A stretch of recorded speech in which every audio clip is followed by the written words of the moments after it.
Hey everyone! Today we're exploring another chilling and disturbing case. If you'd like to support the channel, don't forget to hit that subscribe button and stay engaged.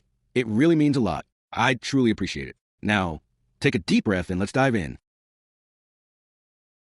She had just turned 20, bright-eyed, full of hope, her entire life ahead of her. But within 24 hours, her name would be written in police reports and carved into a gravestone. This is not just a story of murder. It's a story of betrayal, secrets, and a killer hiding in plain sight. Keeley Richard was the kind of girl everyone noticed, funny, fierce, and kind to a fault. Her 20th birthday was supposed to be a milestone, a chance to celebrate escaping a rough past and stepping into adulthood. She lived in a quiet Midwestern town, surrounded by family, a tight-knit friend group, and her on-again, off-again boyfriend of 2 years, Marcus Bell. On the morning of her birthday, she posted a video to her Instagram story. 20, baby. I made it. Thank you, God. But less than 48 hours later, that video would be replayed by detectives, trying to understand how a young woman with so much to live for ended up lifeless in a drainage canal behind a church. The party was nothing out of the ordinary. A few close friends, music, wine coolers, and laughter. Marcus had even surprised her with a silver bracelet and a small cake. But something was off. Keeley's best friend, Brianna, later told police Marcus was weird, possessive. She told me he was tracking her phone sometimes. Keeley had been planning to leave town for college, a fresh start. She hadn't told Marcus yet, but she had confided in her aunt, and her aunt let it slip to Keeley's mother, who happened to be dating Marcus's father. Yes, Marcus was also almost family. That night, Keeley left the party with Marcus. She was seen getting into his car at 12:42 a.m. She was never seen alive again. By 9 a.m. the next day, Keeley's phone had gone silent. No messages, no birthday after selfies, no calls. Her mom reported her missing by noon. Local police were slow to act, assuming she'd just gone off with Marcus or crashed a friend's house. But her aunt pushed harder. Keeley always checked in. Always. Something was wrong. I knew it. Police pulled Marcus in for questioning. He said she walked home after an argument, that he hadn't seen her since 1 a.m. But surveillance footage from a nearby gas station told a different story. At 2:07 a.m., Marcus's car was seen pulling into the backlit of Zion Harvest Ministries, a church his father pastored, and it didn't leave until 3:41. When police searched the area near the church, they found her, half submerged in a shallow, algae-covered canal. Her silver bracelet still clung to her wrist. Strangled, cold, bruised. Autopsy confirmed she died between 2:30 and 3 a.m., her time of death falling squarely within Marcus's unaccounted time at the church. Even more shocking, DNA under her nails and on her clothing. But what chilled everyone to the bone was what came next. Inside the church basement, beneath a trapdoor few knew existed, police found a hidden mattress, liquor bottles, and Keeley's second phone, the one she kept secret. Keeley had been documenting her relationship with Marcus for months. Not just photos, but voice notes, videos, and journal entries. In one video recorded just a week before her death, Keeley tearfully whispered into the camera, "If anything happens to me, it's Marcus. He says if I leave him, he'll make sure no one ever sees me again." But Marcus wasn't acting alone. Further investigation uncovered something twisted. Marcus's father, Pastor Bell, had discovered his son's obsession with Keeley. Instead of intervening, he offered him spiritual counseling sessions in the very same basement where Keeley's phone was found. The entire church, Zion Harvest Ministries, was under investigation for allegations of abuse, cult-like control, and manipulation. Marcus's confession would later reveal this gut punch. She was going to leave me, and I couldn't let her. She said she didn't need me anymore, so I made sure she never left at all.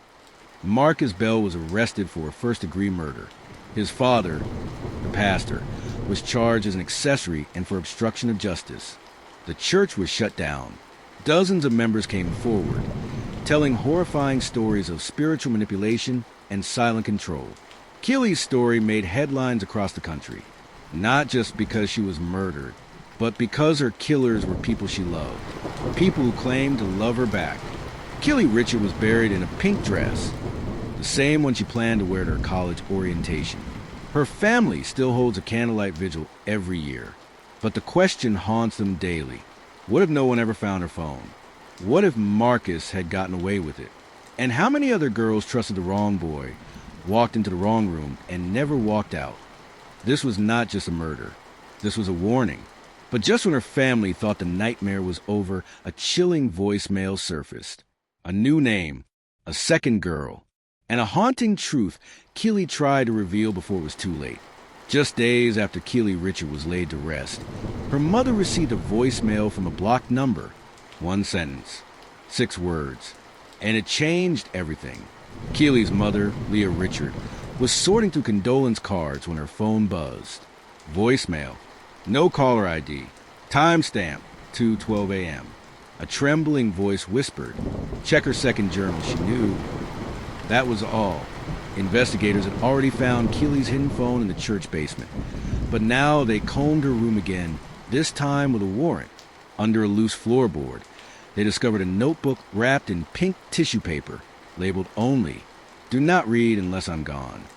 Keeley's second journal wasn't just about Marcus.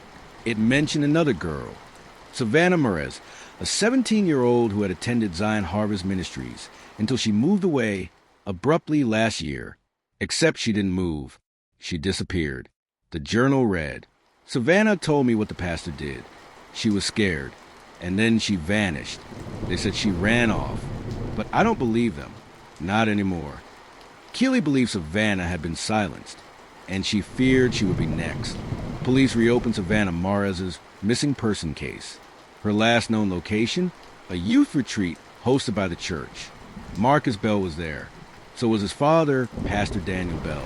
A search of the church's storage room, sealed off for repairs, revealed blood traces and fragments of a girl's clothing stuffed in an old piano bench.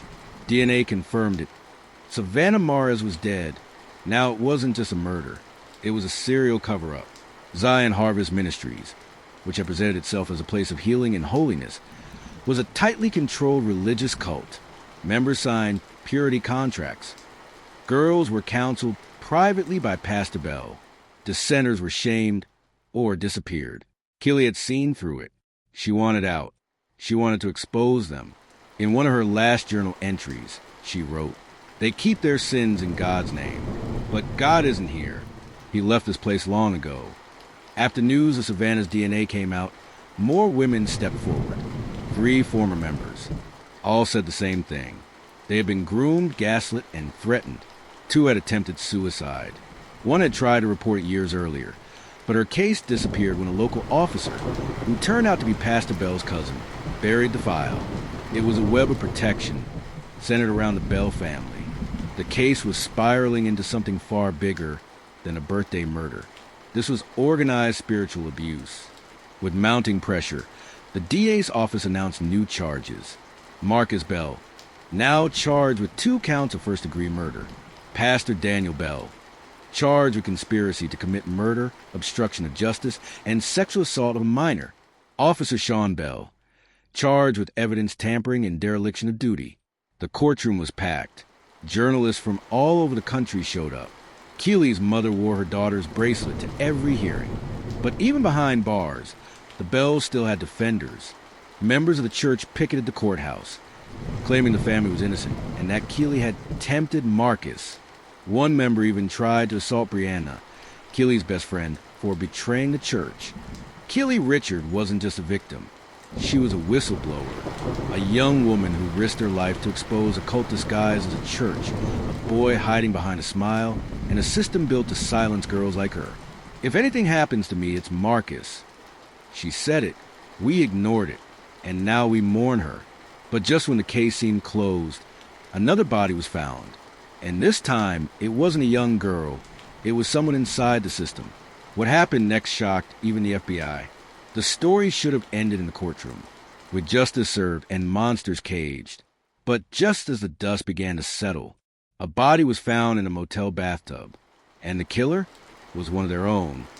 April 3rd, 2 months after Marcus Bell's arrest, a maid at the Whitehaven Motor Lodge walked into room 112 to find Detective Carl Dunley. lead investigator on the Keeley Richard case. Face down in a blood-filled tub, wrist slit, service weapon nearby. At first glance, suicide, but the scene screamed otherwise. No hesitation wounds, no gunshot residue on his hands. And strangest of all, his journal was missing. Dunley had privately kept detailed records about the Zion Harvest investigation. Notes he never uploaded to the department server. Those notes? Gone. Dunley's last known action before his death? He had emailed a federal contact at the Department of Justice requesting urgent protection for a key witness. That witness was Savannah Mahrez's younger sister, Alana, only 15. Alana had contacted him with photographs, images of a basement ritual, girls lined up, pastor bell in ceremonial robes, Marcus standing beside him. They called it purification. They said Savannah was chosen. And then she was gone. That email was never opened. 2 hours later, Detective Dunley was dead, with the death of a lead investigator and an underage witness now in danger.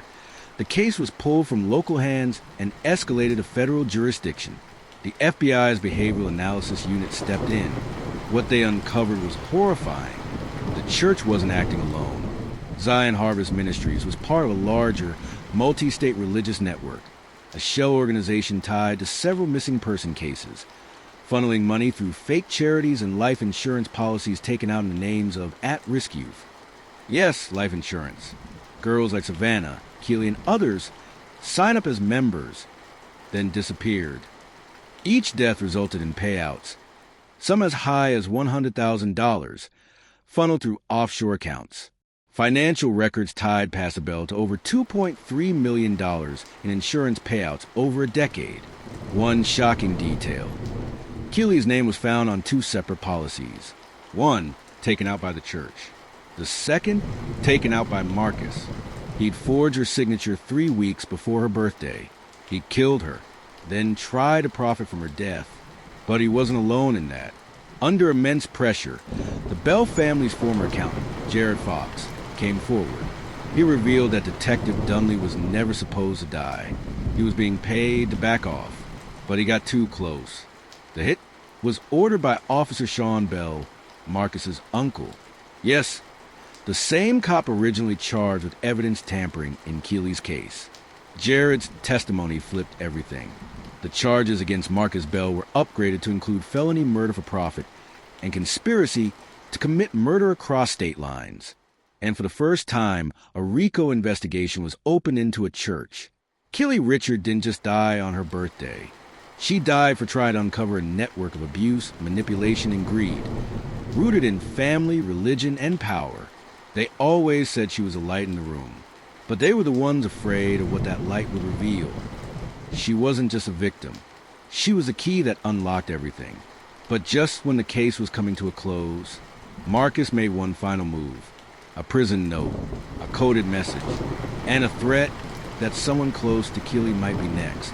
Marcus Bell, now awaiting federal trial at a maximum security facility, wasn't supposed to have access to mail.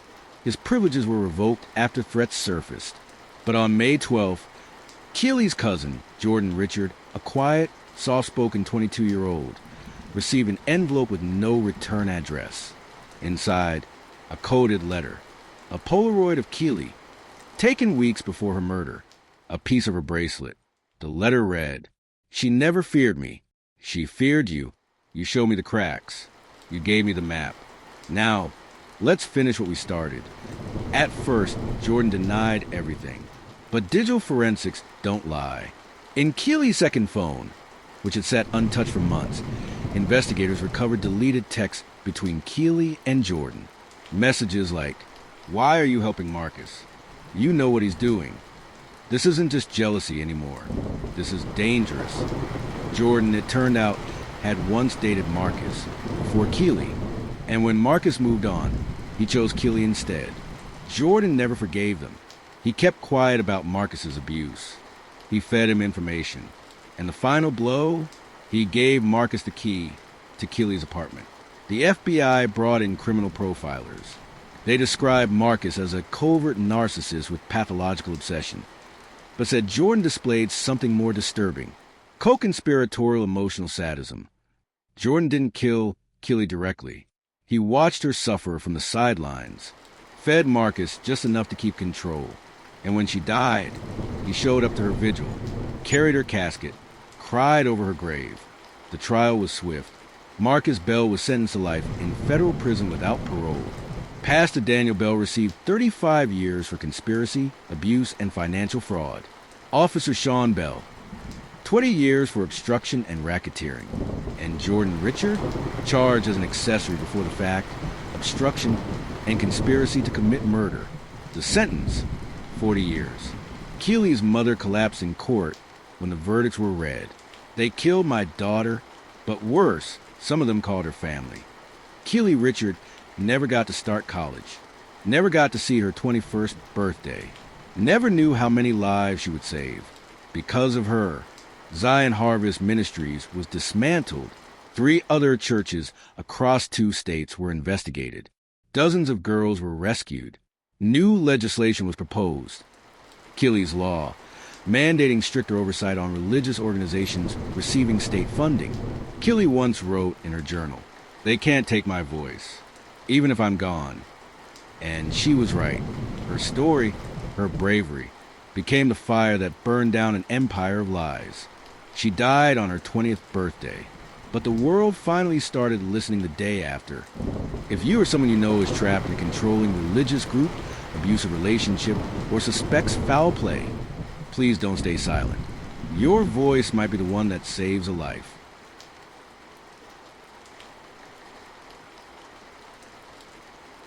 What are your thoughts on this case?